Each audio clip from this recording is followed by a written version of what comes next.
후보자님, 국회법에 따라서 인사청문회 과정에서 위증을 하거나 거짓을 말하면 처벌받는 거 알고 계시죠? 알겠습니다. 알고 있습니까? 예. 답변 자료에 보면 과천시 가련동 639번지 연립주택은 향후 거주할 목적 후보자가 생애 처음 취득한 주택이다. 맞습니까? 최근까지 일주일 전까지 며칠 전까지 그렇게 쭉 제가 말씀을 드려왔습니다. 서면 답변에. 그런데 어제 그 다른 질문에 이제 제가 답변하기 위해서 자, 후보자님, 거짓이죠 이거? 거짓 해명이죠? 어제 거짓이죠? 사실이 아니죠? 어제 새로운 그런 아니, 제 묻는 말에 답변하세요. 사실이 아니죠? 결과적으로는 사실이 아니게 됐습니다. 결과적으로 말 빼고 사실이 아니죠? 사실은 아닙니다. 현재로서는. 사실이 아니면 거짓이죠? 글쎄요, 제 뭐 거짓이잖아요. 그 의도는 거짓을 자, 생애 처음 취득한 주택은 따로 있습니다. 차관 아파트, 강남구 삼성구, 소유자 딱 돼 있어요. 윤병세. 1978년 처음으로 본인 이름으로 등기해서 구입한 주택과 그로부터 6년 후에 구입한 주택을 처음인지 아닌지를 구분을 못합니까? 제가 자, 됐습니다. 거짓입니다. 이 자료는 위증, 거짓입니다. 두 번째, 본인이 제출한 딸, 아이, 저 싱가포르 부총 영사할 때 보니까 95년부터 98년까지 싱가포르 한인학교에 다녔다 라고 했죠? 교육부의 자료를 의뢰해보니까 커네디언 인터내셔널 스쿨에 다녔더군요. 딸이. 근데 본인 제출한 자료에는 이 귀족학교를 다닌 것을 누락을 시켰어요. 제가 교육부에 확인했어요. 분명히 나와 있어요. 커네디언 인터내셔널 스쿨에 다녔죠. 그리고 여기는 한인학교의 학비에 5배, 6배가 비싼 학교죠. 그렇지 않습니다. 이때는 IMF 기간이었죠. 카나다 학교는 그 외국 학교 중에서 가장 그 학비가 싼 학교고요. 마지막 1년을 이제 다닌 겁니다. 근데 왜 여기 누락했습니까? 왜 그거 기재 안 했어요? 행정적인 착오로 생각이 됩니다. 자필로 썼는데요? 그건 제 자필이 아닐 거로 생각이 됩니다. 이거 누가 썼습니까, 그러면? 아주 행정적인 착오가 있었던 것 같습니다. 이렇게 거짓말하지 마세요. 당시 IMF 기간은 기간 맞고 난 다음인데 그때는 온 국민이 금모으기 운동할 때입니다. 국제학교 다니면서 어차피 학비, 국가 보조 다 받지 않습니까, 유교관들? 좀 양심적으로 너무하지 않습니까? 이게 뭔지 아세요? 한국에 있는 대학생들이 반값 등록금 해달라고 시위하다가 잡혀가는 장면입니다. 5년 동안 윤병세 후보 9억 4천만 원 벌었더군요. 9억 4천만 원이라는 것은 제가 처음 듣는. 5년 동안 수입이 그렇습니다. 국세청 수입 자료에 제가 확인한 겁니다. 오히려. 그리고 연평균 1억 8,800만 원 연봉이에요. 그리고 세금을 떼고 보니까 근데 이때 1억 5,500만 원 재산이 들어서 결국 그걸 따져보니까 실질 재산 증액이 1억 5천이고 세후 수입 8억 1,400만 원에서 이걸 대하고 보니까 6억 5,900만 원이에요. 5년 동안. 1년에 얼마를 쓰셨는지 아세요? 1억 3,200만 원 썼어요. 그런데 딸은 1억 3천 연봉인 아버지를 둔 딸은 가계 곤란 장학금을 5번이나 받았어요. 이화여대에 제가 전화했습니다. 확인했어요. 면접까지 했어요. 그런데 우긴 겁니다. 기초생활 대상자다. 1억 3천을 쓰면서 한 달에 1,000만 원 이상을 펑펑 쓰는 아버지가 있는데 가계 곤란자입니까? 그럼 저에게 말씀을 드릴 기회를 주신다면 제가 답변을 충실하겠습니다. 탐욕장학금이 어떻게 된 겁니까? 하실 말씀 있으면 해보세요. 제가 2008년에 이제 정부를 떠나고 나서 그 특별한 직장이 없이 이제 살았습니다. 그렇기 때문에 이제 그 당시에 김현장 고문하셨죠? 그건 2009년 이후의 이 얘기입니다. 그래서 첫 해의 경우는 제가 특별한 소득이 없었고. 자, 따님이 기초생활수급자나 받을 만한 그런 가계곤란 장학금을 꼭 받아야 했습니까? 5번씩이나? 제가 어떻게 생각하세요? 제가 처음 1년 신청한 것의 경우에는 이제 그런 그 자격 요건이 충분히 된다고. 정말 가난한 아이들의 눈물을 빼앗지 마세요. 그 퇴직 공무원 연금 없습니까? 연금이 나옵니다. 가계 혼란했습니까? 2008년의 경우는 제가 여러 가지 이유로 굉장히 어려운 사정이 있었습니다. 후보, 죄송하게 됐다고 왜 말을 못합니까? 제가 그러잖아요. 그 말씀을 드리려고 지금 하고 있습니다. 죄송하게 됐죠? 그렇습니다. 제가 특히 그냥 죄송하게 됐습니다라고 일단 말씀하세요. 2010년 이후에 제가 갖게 된 것은 제 불찰입니다. 자, 그리고 2008년 2월 퇴직한 이후에 외교부로부터 연구 용역비 2,300만 원 받았죠? 그거 전관 내용 아니에요? 그렇지 않습니다. 자, 그런데 외교부 퇴직한 공무원으로서 연구 용역 받은 사람 또 있습니까? 그건 제가 아는 바가 없습니다. 없습니다. 후보자밖에 없어요. 사안의 독도 연구했습니까? 외교부의 답변은 지금 독도 연구했다는데 독도 연구 어떤 내용을 연구했습니까? 구체적인 내용을 말씀드릴 수는 없습니다만은 굉장히 중요한 우리 후보자 외교 문제에 관한 연구를 했습니다. 후보자, 그건 제가 연구 논문을 제가 볼 겁니다. 자, 집을 총 4번 샀더군요. 강남구 삼성동에 차관 아파트 샀죠.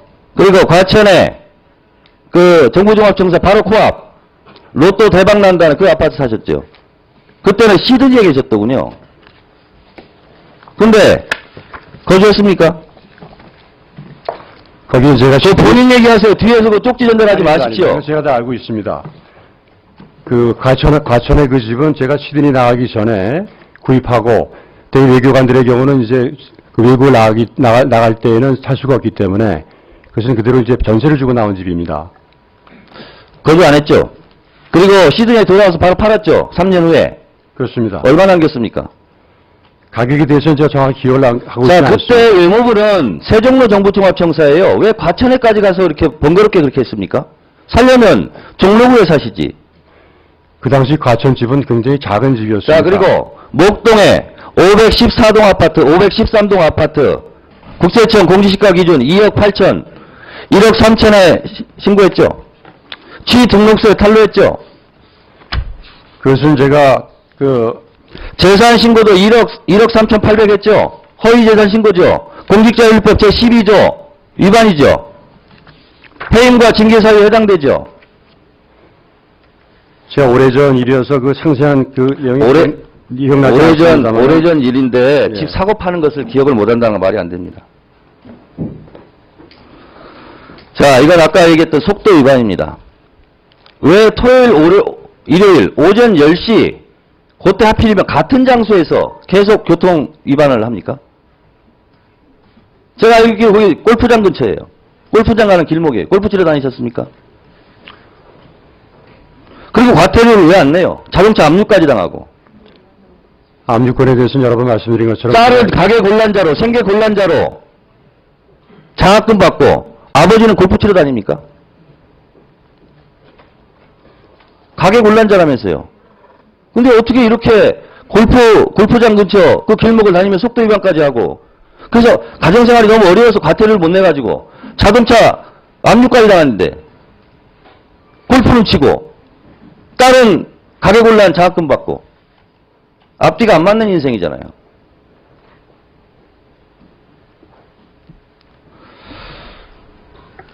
이것이 대한민국 공직자들의 인생 대학 성적표입니까? 청문회 때마다 전공 필수를 얘기합니다. 윤병세 후보자의 인생 대학 성적표를 제가 따져봤어요. 가계 곤란자로 비양심적 탐욕 장학금을 받았어요. 이건 교양 선택입니다. 심정관예우, 이건 전공 선택이에요. 다운계약서, 위장전입, 부동산 투기 의혹, 재산허위 신고, 세금 탈루, 전공 필수 다 이수했어요. 그리고 거짓 해명했죠. 생애 처음 산 주택을 모릅니까? 그리고 딸이 국제학교 다닌 걸 몰라요? 그리고 한인학교 다녔다고 제출합니까? 자료를? 그리고 교육부에서 제출한 자료로 들통납니까? 거짓 해명, 전공 필수.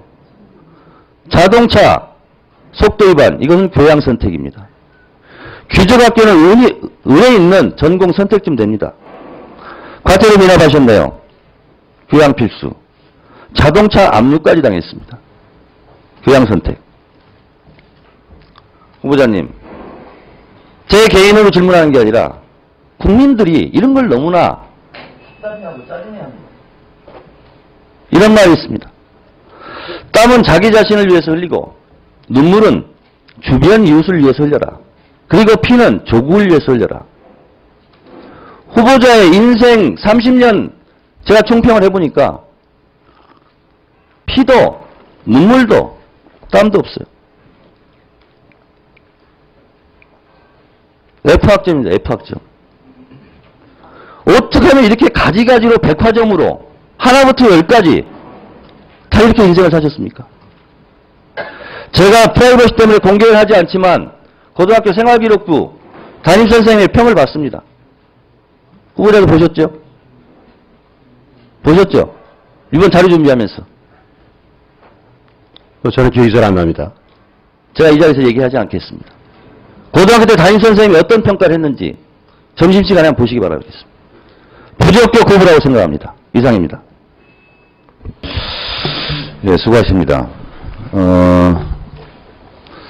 잘못한 것도 문제지만 잘못을 덮으려고 허위사실을 얘기하는 것도 저는 못지않게 잘못된 일이다 이렇게 생각합니다. 오전에 제 질의에서 캐나다 국제학교 다닌 거에 대해서 등록금이 제일 쌌다 이렇게 말씀하셨죠. 제가 조사해봤어요. 싱가포르에 12개 학교 중에서 5번째로 비싼 학교입니다. 작년 기준으로 2,100만 원 내는 학교입니다. 지금 현재 한국 학교, 한인 학교는 700만 원이고 1년에. 그래서 지금 현재는 3배인데 당시 IMF 기간 그 따님이 다녔던 그 기간은 5배 비쌌습니다. 근데 왜 가장 싼 학교라고 거짓 해명하죠? 당시에는 카나다 학교가 여러 가지 외국 학교 중에서 가장 싼 학교였다고 저는 가장 싼 학교가 아닙니다. 지금 현재는 그렇죠. 제가 조사를 해보니까 그렇습니다. 네, 그 당시는 5배 차이 났고 지금은 3배 차이가 납니다. 한인학교. 자, 그리고 본인이 잘못 알았다고 실수를 하겠는데요. 여기 보면 싱가포르 한인학교에 95년부터 98년도에 다녔다라고 직원이 썼는지는 모르겠습니다. 픽처를 모르기 때문에. 분명히 윤병세라고 사인을 했어요. 자식이 하나밖에 없습니다. 따님. 그 딸아이가 초등학교를 어디를 다녔는지를 확인 않고 사인했습니까? 이거 확인 안 하고 사인했습니까? 자, 한인학교에 다니다가 전학을 시켰습니다. 그리고 후보자께서는 그때 싱가포르 대사관 공사 참사관이었어요. 네. 근데 딸아이가 한인학교에 다니다가 2년 다니다가 2년 캐나다 국제학교로 전학을 시켰는데 그게 기억이 안 났습니까? 잘 기억하고 있습니다. 근데 왜 예. 그냥 한인학교만 다닌 걸로 이렇게 한 문서에 사인했습니까? 아마 그렇게 됐으면 그건 제가 아마 좀 부주의한 게 있는 것 같아요. 잘못한 거죠, 부주의가 아니라. 그렇죠? 분명한 것은 한글 학교에 그 당시에는 안 보내는 시절에도 저는 그때 그런데 제가 왜 이렇게 했을까? 이거 홍익표 의원이 조사해서 준 건데요. 96년도 국정감사 때 당시 싱가포르 대사관 박상식 대사께서 이렇게 얘기합니다. 싱가포르에 한국 학교가 있습니다. 96년 개관한 학교로서 제2세 교육에 있어서 홍콩의 다음과는 가장 충실한 교육을 하고 있습니다. 학생은 약 140명 정도입니다. 홍콩의 다음과는 가장 훌륭한 학교가 우리 한인 학교예요. 근데 그 밑에 부하 직원인 윤병세 참사관은, 공사관은 그걸 어기고 전학을 시킨 겁니다. 그러니까 캥기니까 그 학교에 다닌 것을 숨기고 싶었죠. 저는 이렇게 추론합니다. 오히려 그렇기 때문에 2년을 거기에 보낸 겁니다. 자, 그러니까요. 그럼 계속 4년간 그냥 다녀도 되는데 등록금도 더 비싼, 그리고 국가보조를 받는데 그것을 굳이 캐나다 국제학교로 전학을 시킬 필요가 있었을까요? 3년 중에 마지막 1년을 보낸 것 뿐입니다. 근데 그것도 또 등록을 하지 않았습니다. 자, 그리고 과태료 날라온 것을 몰랐다 이게 얘기하셨죠? 제가 또 알아봤습니다. 경찰청에 5번 과태료 보냈는데 못 받으셨다고요? 경비실에서 다 받은 걸로 제가 추론하는데요. 경비실에서는 받은 적이 택배로 갔으면요 경비실에서 받는답니다. 근데 저희 경비원한테 여러 번 확인했습니다. 네 벌이 접수가 안 되고 돌아갔습니다. 그래서 이제 그 해당되는 부서에서도 저희가 확인했습니다. 몇 번이나 확인했습니다. 자, 그 과태료 있잖아요. 과태료를 지금 그 옥수동 한남아이치에 살고 계시죠? 네. 그 주소지를 보냈습니다. 택배를 보내면요, 본인이 수령을 못하면 경비실에 갖다 주게 돼 있어요. 그리고 경찰청 답변은 점심 때 제가 물어봤습니다. 못 받았을 리가 없다. 이게 경찰청 답변입니다. 어제 저희한테 설명해 준 내용은 그렇지 않았습니다. 자, 후보자님, 제가 할 얘기가 너무 많아서 지금 개인 신상에 관한, 도덕성에 관한 검증만 했는데 아쉽지만 이 정도로, 왜냐하면 우리 시청하는 국민들이 다 알고 있기 때문에 이 정도로만 하고 제가 몇 가지만 빨리빨리 물어보겠습니다. 만약에 장관이 되신다면 지금 원자력 협상 잘 할 수 있겠습니까? 미국과? 네. 단답형으로. 네. 열심히 하겠습니다. 잘하겠습니다. 자, 그리고 방위비 분담 현재 40% 정도 우리가 분담하고 있고 8천억인데 미국에서는 50%를 증액할 것을 요구하는데 그거 막아낼 수 있겠습니까? 돈 문제는 철저히 따지고 하겠습니다. 좋습니다. 교수대 오노코기 교수의 말에 의하면 한일 관계가 가장 좋았을 때는 김대중 오부치 선언, 파트너십 선언할 때이고 가장 최악의 경우는 이명박 대통령의 독도 방문 이후라고 얘기했습니다. 그 이명박 대통령의 한일 군사정보협정을 추진하려다가 불과 두세 달 만에 다시 독도에 이런 강공책 쓰는 것이 적절했다고 보십니까? 그것은 본인 시각에 따라 여러 가지 다양한 평가가 가능하겠습니다. 자, 그리고 MB정부에서 미국 일방주의 외교정책을 펼쳐서 중국을 좀 서운하게 해서 실제로 3차 핵실험 이후에도 중국의 효과적인, 실질적인 그런 제재가 없다라는 분석에 대해서는 어떻게 생각하십니까? 그런 압박이 좀 부족한 측면이 있다고 많이들 얘기를 하고 있습니다. 그것이 MB정부의 외교정책, 다시 말해서 미국 일방주의 정책에 대한 중국의 서운함, 반발 이런 데서 오는 요인은 없느냐라는 저의 질문에 개인적인 생각은 어떠하신가요? 생각입니다. 중국 스스로의 전략적인 이해관계에 따른 측면이 더 많다고 보고 있습니다. 네, 아쉽지 않으면서 마치고 추가드리겠습니다. 그 따님 가격을 낳은 장학금 받은 것은 잘못됐다고 본인이 아까 사과하셨죠? 송구스럽게 생각한다고 말씀드렸습니다. 예, 알겠습니다. 그리고 제가 주장하는 신전관예우 2,300만 원 받은 것은 제가 확인해 보니까 다른 직원은 사례가 없었습니다. 아마 전해정보 끝나고 외교통상부로 다시 들어가지 못한 거에 대한 후배들의 뭐 배려간 배려일 수 있는데 적절하지는 않은 것 같았습니다.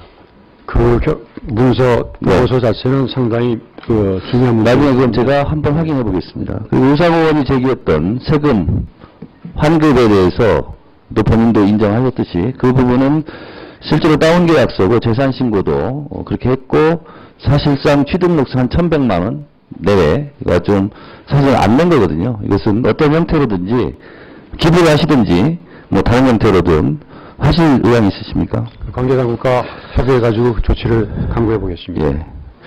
그리고 따님이 커네디언 인터내셔널 스쿨 다닌 것을 기록을 잘못 내신 건 인정하시는 거죠?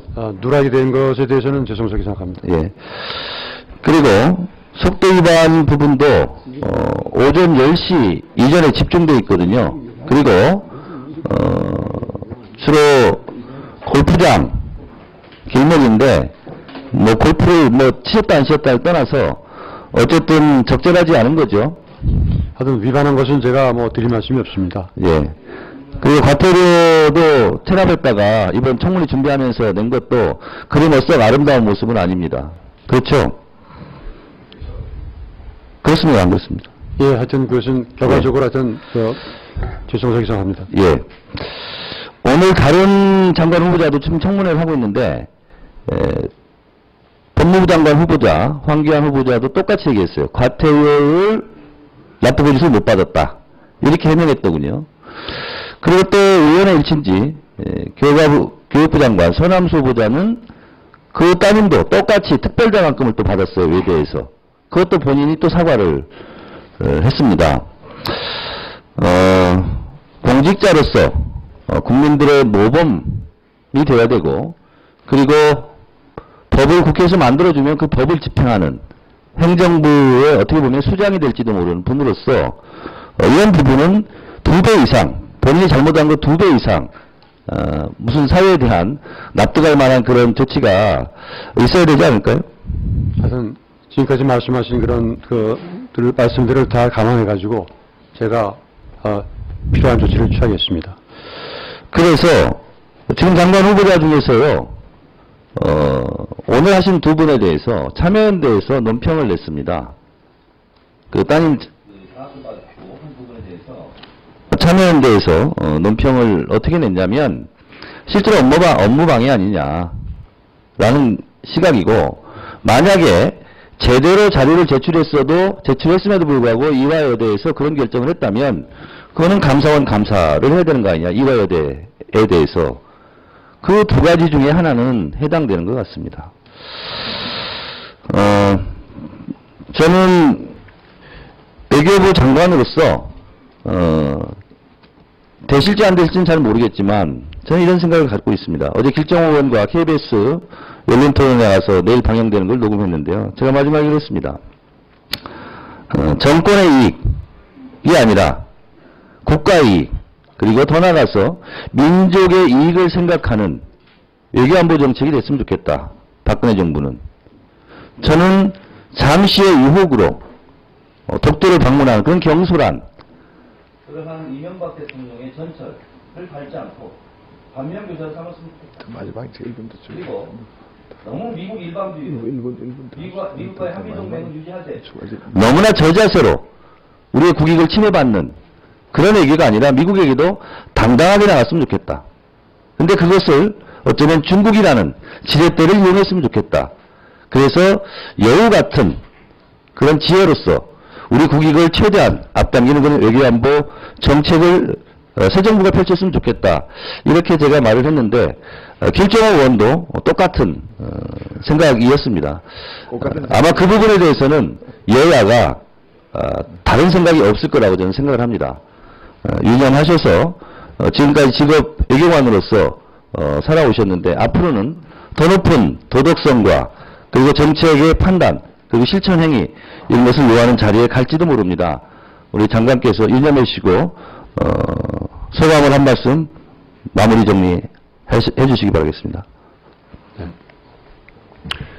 그 시대 상황이 이제 많이 바뀌었기 때문에 이런 시대 상황에 맞는 공직자로서 그런 처신을 해야 되는 것과 더불어서 또 특히 국가의 이익을 위해서 훨씬 더 높은 수준의 그러한 정책을 시행하고 또 그걸 통해서 박근혜 대통령 정부가 지향하는 국민의 몫들을 이끌어내도록 노력하겠습니다.